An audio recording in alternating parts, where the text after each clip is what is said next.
Il est entré en prison comme un rebelle. Il en est sorti comme le leader qui allait changer le destin d'un pays. Voici l'histoire vraie de Nelson Mandela.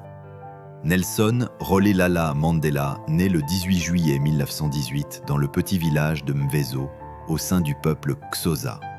Son père, chef local, meurt alors que Nelson a 9 ans.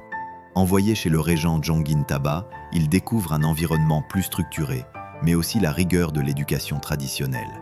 À cette époque, l'Afrique du Sud vit sous la ségrégation raciale.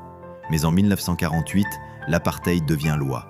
Quartiers séparés, écoles séparées, mariage mixte interdit. Pour un noir, chaque déplacement en zone blanche exige un pass. Ce climat façonne sa vision du monde. Adolescent, il part étudier à l'université de Fort Hare, réservée aux élites noires.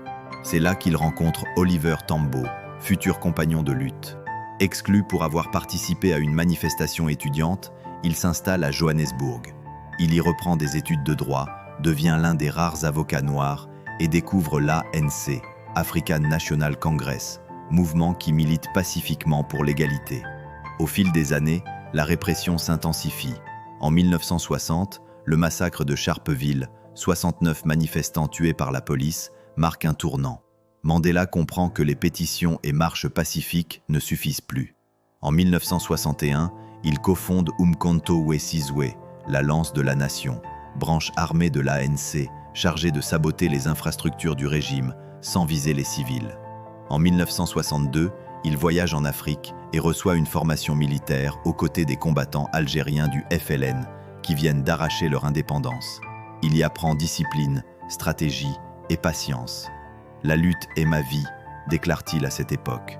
De retour en Afrique du Sud, il est arrêté et jugé au procès de Rivonia en 1964. Dans son discours final, c'est un idéal pour lequel je suis prêt à mourir. Condamné à perpétuité, il passe 27 ans derrière les barreaux, dont 18 à Robben Island, dans une cellule de 2 mètres carrés. Là, il s'impose une routine, sport, lecture, études. Il transforme la prison en école de leadership.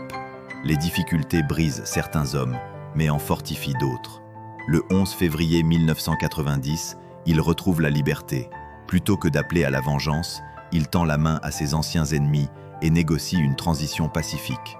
En 1994, il devient le premier président noir d'Afrique du Sud. Plus jamais cette belle terre ne connaîtra l'oppression de l'un par l'autre. Il crée la commission Vérité et Réconciliation pour guérir les blessures du passé.